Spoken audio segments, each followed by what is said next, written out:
السلام علیکم، شام بخیر سارے پاکستان اور پیارے پاکستان۔ اگست 1099 رمضان کا مہینہ اور جمعہ کا دن، بغداد کی مرکزی مسجد میں مسلمانوں کا خلیفہ المستظہر بالا جمعہ کے خطبہ کے لیے ممبر پہ آ کے کھڑے ہوتے ہیں۔ عین اس وقت سامنے والی رو سے بیٹھے ہوئے ایک شخص نے اپنے تھیلے میں سے روٹی نکالی اور اس کو کھانا شروع کر دیا۔ رمضان کا پہلا جمعہ اور اسلامی دارالحکومت مرکزی مسجد میں امام کا خطبہ شخص کی یہ حرکت پوری مسجد کے لوگوں میں غم و غصے کی لہر دوڑ گئی اور لوگ اس کو مارنے کے لیے دوڑے، حتیٰ کہ امام مسجد بھی دیکھنے لگے کہ یہ ماجرا کیا ہے۔ لوگوں نے غصے سے پوچھا کہ یہ کیا حرکت ہے؟ اس پر وہ شخص کھڑا ہو گیا اور اس نے گرجدار آواز میں بولنا شروع کیا۔ اس نے کہا، تم لوگوں کو میرے ماہ رمضان میں کھانا کھانے پر غصہ آ رہا ہے، اور اچانک سے تم سب کی غیرت جاگ گئی ہے، اور میں نے تو کھانا کھا کے مسجد کی توہین کر دی ہے نا۔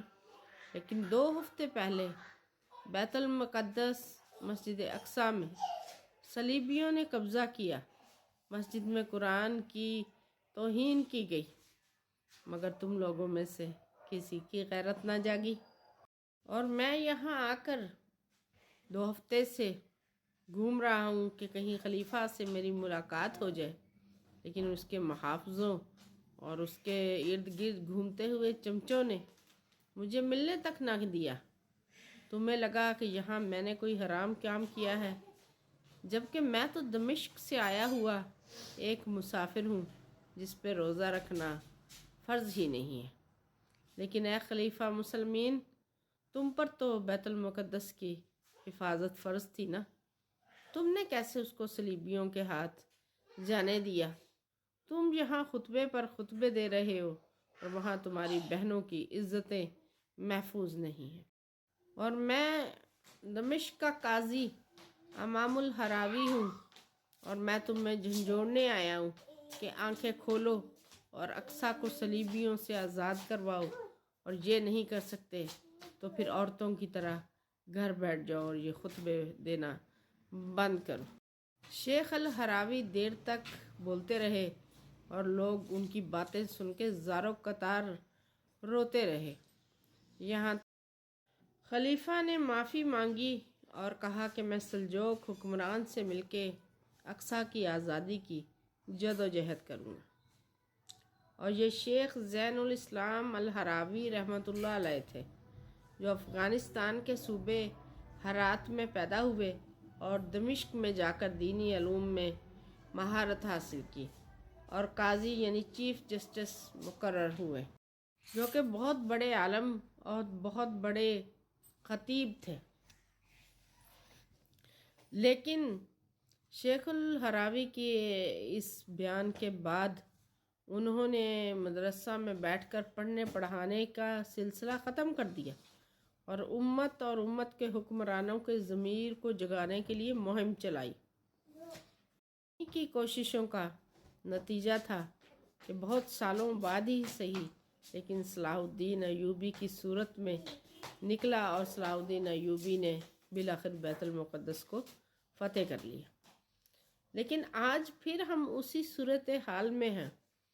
آج بیت المقدس پہ غاصب جو ہے نا دانت گاڑے بیٹھے ہیں، اور وہاں لوگوں کا جینا محال اور زندگی عذاب ہو چکی ہے۔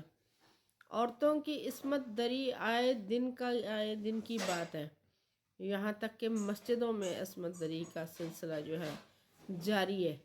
بے شمار بچے یتیم ہو چکے ہیں، ان تک دوائیں نہیں پہنچ رہی، ان تک خوراک نہیں پہنچ رہی، اور شروع میں جیسے یہ جنگ سٹارٹ ہوئی تھی تو ہم لوگ تھوڑی بہت جو ہے نا وہ آواز اٹھا رہے تھے میڈیا کے اوپر، لیکن جیسے جیسے وقت گزرتا جا رہا ہے ہماری آوازیں کم سے کم ہوتی جا رہی ہیں، اور ہم جمعوں میں بیٹھ کے مسجدوں میں خطبے سن رہے ہیں، اور ہم جناب لمبی لمبی دعائیں مانگ رہے ہیں، یہاں دواؤں سے جو ہے نا کام چلنے والا نہیں ہے. ہم سمجھ رہے ہیں کہ جہاد کا جو فرض ہے وہ ہم پر ساقط ہے، لیکن ایسا بالکل نہیں ہے.